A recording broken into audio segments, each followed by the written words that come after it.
Morning, guys. So it's time to feed bucket number 1, and this is our second round. And I did a little different process this time. I didn't add as much water at the very beginning.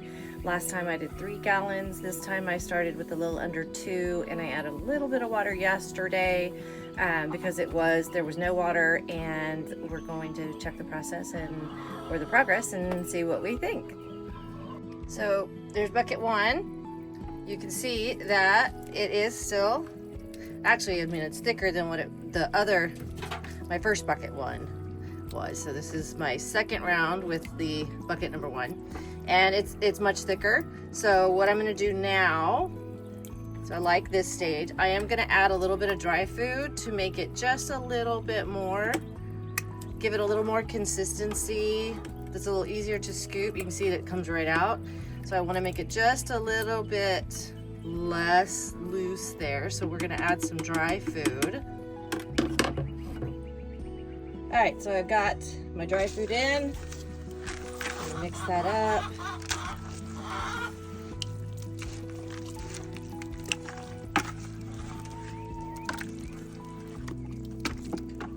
A little thicker. So a little bit more dry food. And I only filled this up about to the 2-quart line, just a little under, of dry food.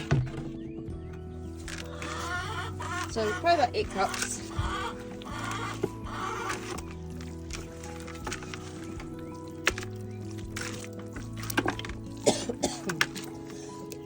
Whew, spices. I've got our custom blend herbs and spices in there. Oh, this is perfect. This is awesome. It's time to go feed the chickens.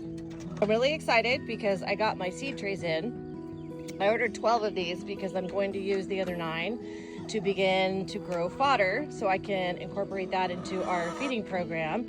So they will have dry food available at all times. In that little bucket back there, we've got the little cutouts so they can eat in there. And now we're doing fermented feed. They also get our kitchen scraps, and soon they're gonna have fodder. So I'm actually gonna use these to put the fermented feed in. They'll be easy to rinse when I need them again. So, you guys ready to eat? Are you hungry? All right, so that is 20 cups of fermented feed in 3 of our seed trays. I like it because it's not just lying on the ground. If there's any water that needs to drain off, because it's got mesh at the bottom, it will drain off. And here come all the hungry chickens. Well, come on. It's new because I put it in feed trays today, so they're like, hey, these 2 are trying to figure out, how do I get out of there? All right, ladies. Enjoy! All right, so here's bucket 2. Looking pretty good. We've got the bubbles that we want. I've got the consistency that I want. I am not adding any water today. I want to see how that works. Since I did add water to bucket number 1, I want to see how bucket 2 turns out with exactly the amount of water I put in. We've got good bubbles.